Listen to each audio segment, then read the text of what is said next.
예, 이번 달 들어서 또 이제 신명기서, 구약 신명기서를 다시 보게 되는데요. 오늘 읽은 본문 신명기 21장에는 보면 전체적으로 그렇게 5가지 내용이 쭉 언급이 되어집니다. 그런데 이제 오늘 우리가 읽은 본문은 그 범인을, 살인 사건이 일어났는데 그 살인을 일으킨 범인을 이렇게 찾을 수가 없는 경우에, 요즘식으로 얘기하면 미제 사건이죠. 해결되지 않는 그런 사건이 일어났을 때 그것을 어떻게 처리해야 되는지에 관한 내용을 오늘 본문에서 말씀해 주고 있습니다. 먼저 1절을 다시 보시면, 내 하나님 여호와께서 내게 주어 차지하게 하신 땅에서 피살된 시체가 들에 엎드러진 것을 발견하고 그 쳐 죽인 자가 누구인지 알지 못하거든이라고 시작을 하죠. 살인사건이 일어났는데 살인자를 찾을 수 없는 것입니다. 근데 이런 경우에 이제 현대사회에서는 미제 사건 그런 보통 종결이 안 돼가지고 그냥 그것으로 끝나는 경우가 굉장히 많습니다. 그런데 하나님은 그렇게 하지 말라고 하는 거예요. 어떻게 해야 되느냐? 시체를 발견한 곳으로부터 가장 가까운 곳에 있는 성읍에서 그 사건을 책임지게 했습니다. 그러면서 이제 책임지는 방식을 4절에서 이렇게 기록하죠. 그 성읍의 장로들이 물이 항상 흐르고 갈지도 않고 씨를 뿌린 일도 없는 골짜기로 그 송아지를 끌고 와서 그 골짜기에서 그 송아지의 목을 꺾을 것이요, 이렇게 말씀을 합니다. 송아지의 목을 꺾으라는 얘기는 송아지를, 그 살인자를 대신해서 죽이라고 하는 거예요. 사실은 살인자를 찾아서 죽여야 되는 것이 마땅하지만 살인자를 찾을 수 없기 때문에 살인자 대신 송아지를 이제 그 살인자의 죄를 대신 감당하게 해가지고 거기서 죽이라고 하는 거죠.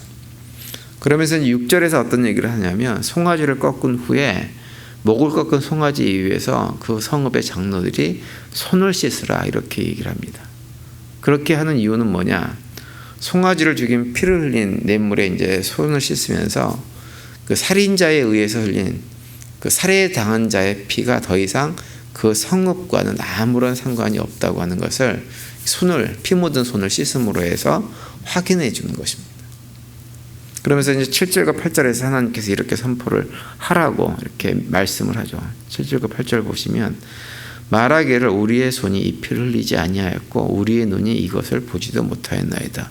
여호와여, 주께서 속량하신 주의 백성 이스라엘을 사하시고 무지한 피를 주의 백성 이스라엘 중에 머물러 두지 마옵소서 하면 그 피 흘린 죄가 사함을 받으리니, 이렇게 말씀을 합니다. 살인자가 특정되지 않는 이 살인 사건에 대해서 하나님께서 그 사건에서, 그 사건이 일어난 곳에서부터 가장 가까운 곳 성읍 사람들에게 이러한 행위를 하라고 하신 이유가 있어요. 그것은 무엇 때문이냐면, 비록 그것이 어떤 사람이 그런 죄를 저질렀는지 알 수 없는 사건이라고 해도 그 사건 자체가 그냥 방치해 놓으면 이스라엘 백성 전체에게 악영향을 끼칠 수 있기 때문에 이런 조치를 취하는 것입니다. 살인사건 같은 경우는, 그런 악행은 하나님의 심판을 피할 수 없는 범죄죠. 그래서 그 어떤 식으로든 그 죄에 대한 심판을 해서 책임을 지게 해서 문제를 해결을 해야 됩니다. 하나님 백성들 공동체 안에서는 그 죄를 그냥 방치할 수가 없는 거예요. 그러니까 마냥 그렇게 하지 않으면 어떤 일이 벌어지느냐? 심판하시는 하나님의 공의하고 완전히 서로 이렇게 충돌되는 일이 벌어지는 거예요. 그래서 하나님 백성들 공동체에서는 어떤 죄의 문제가 발생되어지면 그 죄에 대해서 누군가는 책임을 지고 해결을 반드시 해야 되는 거예요. 개인이 공동 책임을 질 수 없다 그러면 공동체라도, 전체라도 그 문제를 책임을 져야만 그 죄가 사라지게 되어지고 하나님의 공의가 그 공동체 안에 바르게 서는 것입니다. 그래서 그걸 통해 가지고 이스라엘 백성들 전체가 하나님은 죄에 대해서는 그냥 모른 척하고 넘어가시는 분이 아니라 반드시 심판하시는 분이구나라고 하는 것을 깨달아 알고 죄의 심각성을 알게 만들어야 되는 거죠. 그래야만 하나님 백성들의 공동체가 다시는 범죄하는 일 없이 사람을 함부로 죽인다든지 해서 피를 흘리게 만드는 이런 일들을 하지 않게 만드는 것입니다. 그래서 설사 범인이 특정되지 않아도 반드시 공동체가 책임을 지도록 이런 의식을 행하는 거죠.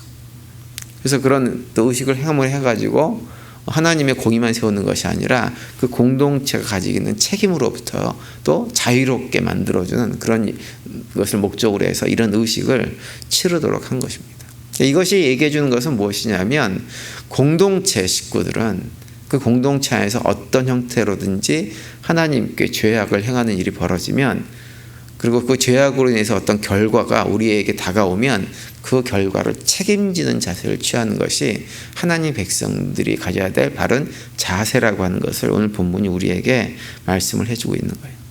그렇기 때문에 이 제도는 오늘날 살아가는 우리들에게도 굉장히 의미가 있는 제도입니다. 우리가 살아가는 이 세상은 여러 가지 많은 문제들이 일어나죠. 많은 문제들이 일어나서 사람들이 다치기도 하고 죽임을 당하기도 하고, 이런 문제들이 일어날 때 세상 사람들과 같은 거룩한 문화와 삶의 자세와 가치관을 가지고 있는 성도들은 그런 잘못된 세상 문화들이 바르게 세워지는 것에 대한 책임감을 가져야 되는 거예요. 그냥 방치해두면 안 됩니다. 우리 하나님 백성들이 세상이 그렇게 돌아간다고 해서 그런 것에 끌려다닐 수가 없는 존재들이에요. 어떻게 해서든지 그런 세상의 잘못된 모습들을, 물론 이 세상이라고 하는 것이, 우리가 살고 있는 세상이 결국 하나님께서 오시게 되어지면, 예수님께서 재림하시게 되어지면 다 사라지고 새하늘과 새 땅이 올 수밖에 없는 종말을 향해서 가는 세상이라고 할지라도, 그럼에도 불구하고 이 땅에 어떤 죄악이 차고 넘치게 된다든지 문제가 발생되어지면 거기에 대해서 책임의식을 갖고 그런 문제를 해결해야 되는 자세를 가져야 된다라고 하는 것을 오늘 본문이 우리에게 말씀을 하고 있는 거죠. 그것이 하나님의 백성들과 세상 사람들이 가지는 대표적인 차이점입니다. 세상 사람들은 어떤 문제가 생겨도 그게 나랑 직접적인 관계가 없으면 나 몰라라 합니다. 나 몰라라 하고 그건 개인이 책임져야 될 일이지 나랑 무슨 상관이야, 이런 자세를 취하면서 살아갈 수밖에 없는 것이 세상 사람들이에요. 물론 세상 사람들도 어떤 문제는 개인이 아닌 공동체 문제로 인식할 때가 있기는 있어요. 근데 언제냐, 그 문제가 나와 혈연으로나 어떤 지연으로나 학연으로나 어떤 식으로든 끈이 연결되어 있어가지고 관계가 있으면 공동체 문제로 인식을 하고 공동체에서 해결한다는 소리를 합니다. 그런데 그런 것과 관계가 없으면 다 남의 일이에요. 아무도 책임지려고 하지 않는 것이 세상 사람들입니다. 그런데 하나님 백성들의 공동체는 그럴 수 없다고 하는 거예요. 공동체에서 이런저런 문제가 일어나면 그 문제를 나의 문제, 나의 책임으로 바라보고 그 문제를 해결하려고 하는 것이 바로 하나님 백성들의 공동체, 예수 그리스도를 따르는 제자들의 공동체의 모습이어야 됩니다. 과거에 코로나가 한참 기승을 부릴 때 그 미국에서도 코로나 확진자들이 막 일어나가지고는 뭐 좀처럼 내려가지도 않고 수십만 명이 죽음을 당하고 뭐 이런 일들이 우리가 경험을 했었죠. 그때 생각을 하면 지금 생각해도 참 그 미국을 보면서 야, 미국이란 나라도 이런 문제에 속수무책으로 아무것도 못하는 이런 지경에 떨어지는구나라고 하는 것을 그때 좀 봤어요. 그러면서 저는 그때 어떤 생각을 했냐면 미국이 겉은 그럴듯한데 속은 텅텅 비어있는 속빈 강정 같다, 이런 생각을 그때 좀 했었습니다. 더욱 그런 생각을 했던 이유는 뭐냐면 당시 미국에 있는 정치권이 가지고 있는 태도를 보면서 참 야, 미국이란 나라가 이것뿐이 안 되나라는 생각을 했었어요. 왜 그랬냐면 국가를 지도하는 지도자가 그런 사태가 일어났을 때 이것이 다 내 책임이다, 내가 잘못했다라고 하는 자세를 취하지를 않았기 때문입니다. 당시 이제 그런 문제를 어떻게 자꾸 처리하려고 의도적으로 했냐면 그 질병통제국이라고 하는 곳이 있었잖아요. 그런데 거기에서 초기에 그 문제를 제대로 처리하지 못해서 지금 이 문제가 이렇게 불거지고 크게 확대돼서 우리가 이렇게 어려움을 겪고 있다고 하면서 자꾸 거기에다가 그 책임을 떠넘기려고 하는 것을 당시 정부가 자꾸 그런 태도를 보였습니다. 그래서 그때 당시 제 기억으로는 그 오바마 대통령이 결국은 나서가지고 뭐라고 했냐면 당시 미국 대통령을 비롯해가지고 행정부 고위 관료들을 향해서 왜 이런 상태에서 책임을 져야 될 사람들이 당신들인데 당신들은 책임지지 않고 엉뚱한 사람에게 책임을 전가하느냐라고 막 비난을 하고 했던 기억을 제가 하고 있습니다. 근데 제가 당시 그런 논쟁을 보면서 느낀 것이 뭐냐면 이 미국이라는 나라가 철저하게 기독교 신앙을 바탕으로 해서 세워진 나라임에도 불구하고 이런 국가적인 환란, 세계적인 환란이 어려움이 일어나니까 거기에 대해서 책임지려고 하는 사람이 보이지 않는 나라가 바로 미국이구나라고 하는 생각을 그때 했었기 때문에 그 생각을 지금도 이렇게 떠올리게 되어집니다.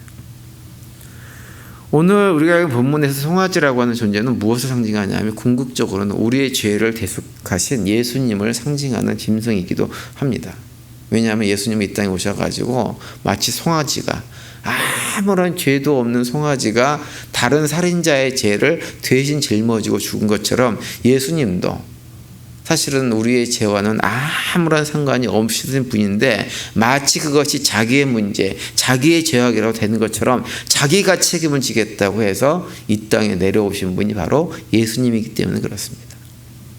우리의 문제를 해결해 주시기 위해서 어제도 말씀드렸지만 높고 높은 보좌를 버리고 이 낮은 땅에 인간의 육신을 입고 이 땅에 오셔가지고 자신의 모든 것을 내어주셔서 그 책임을 스스로 감당하신 분이 누구냐라고, 바로 예수 그리스도라고 하는 거예요. 그래서 하나님 백성들은 모두가 다 그 예수님의 마음을 닮아서 살아가기를 원하십니다. 그것이 빌립보서 2장 5절에서 하시는 말씀이에요. 너희 안에 이 마음을 품으라. 곧 그리스도 예수의 마음이니.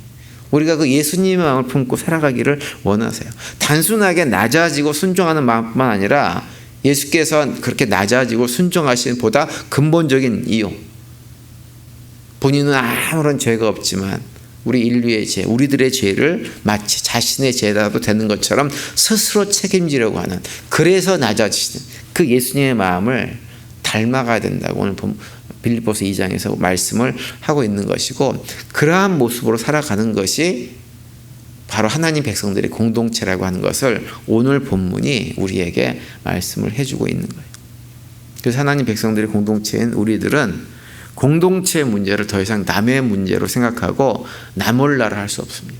그것을 내 문제로 바라보고 나의 책임으로 인식을 하면서 세상 사람들과는 다른 태도를 가지고 그런 문제를 책임지기 위해서, 그리고 해결하기 위해서 노력하고 수고하는 자세를 취하는 것, 그것이 우리 성도들이 가져야 될 바른 자세입니다. 그것을 통해서 우리가 속한 공동체를 어떻게 해서라도 더욱더 건강한 공동체로 만들어 나가기 위해서 최선을 다하고 살아가는 거죠.